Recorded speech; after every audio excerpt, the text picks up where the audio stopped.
threads using the EasyThread software. So the first one we'll look at will be an external thread. So the main screen is shown as you see here. On your system it'll be smaller than this, but I've enlarged it so that we can see all of the graphics when we come to do the simulation. So the way to start off would be to start off with a new part, and you can give this a description. You can set the default units that you want to use, and then create the part file. Once the part file has been created, you can create the thread by using the thread wizard. So if we use the thread wizard here, just over here it tells us the steps that are contained within the wizard. The first thing is the thread itself. The second thing is the stock file. The third thing is the defining of the tool, and then we build and simulate the CNC code. So I'm working in metric units here. So the type of thread that we want to use, and the parameters for that. So the clearance plane here is 50 millimeters, which is a distance above the top of the job, which in this case is 0. So this is a position where it's safe to rapid the machine in X and Y. The work clearance is set at 3 millimeters, so as the tool comes down towards the job, it'll stop 3 millimeters above the work surface before it goes into a feed rate. The depth of the thread in Z, this is the overall depth of the thread here. The thread depth here is the pitch of the thread, or the depth of the teeth. The approach movement is 5 millimeters, so the tool will approach 5 millimeters from the outside of the thread diameter, so that we can have a nice lead on. The X and Y center coordinates of the thread are shown here, and the thread diameter. The approach angle is 45 degree, and we have entry and exit cuts of 360 degrees. So what this will do is it will approach at 45 degrees, and it will produce a complete 360 cut before it starts the thread, and the exit cut will be 360 as well. In this case it's a parallel thread, so I don't need a taper angle here. The number of cuts we can specify, and we can have a number of chase cuts as well.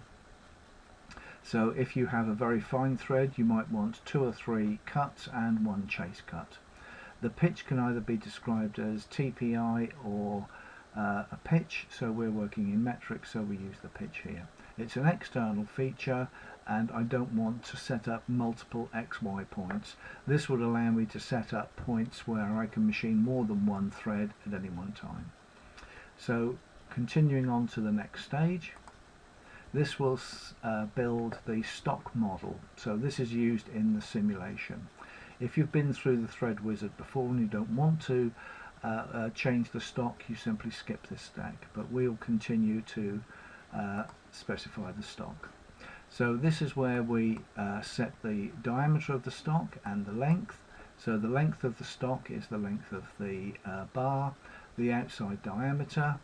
The Z work plane is 0, and if we are working on a tapered thread, then we would enter the angle here. If we're working on internal threads, then we would need to specify a bore and a length. The resolution is just a setting for the simulator and doesn't affect the final thread that's cut. So when you've entered the sizes here, if you change any of the sizes, then you need to click this button here, build the stock from these STL files.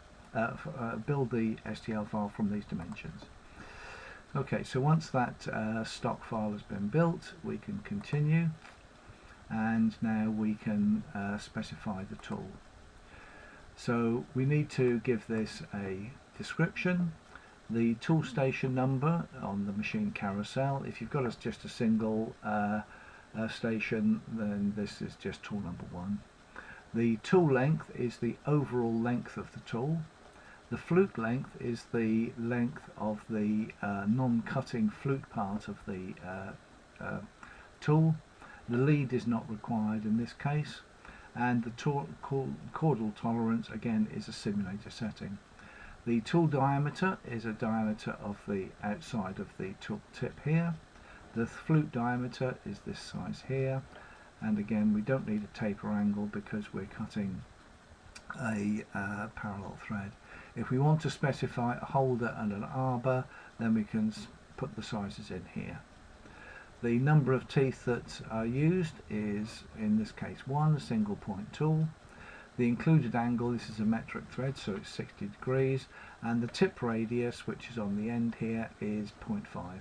So you can either specify a radius tip, a flat tip, or a pointed tip.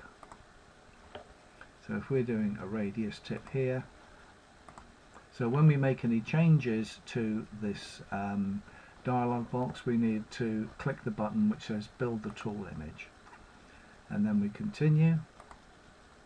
So this is now going to create the output file, the G-code file, and it'll be the extension is .tap as a default, but you can change that in the settings page.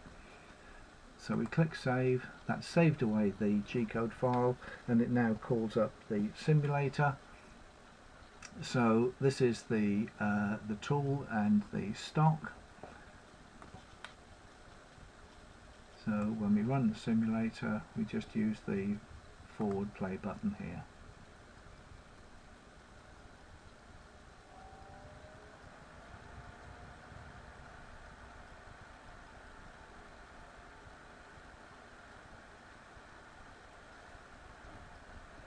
In the right hand window here we can see a list of the G-codes that have been generated, and if need be we can cycle back round into that G-code list and simulate from there.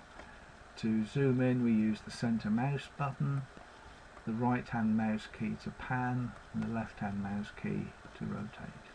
So that's the thread that's been created.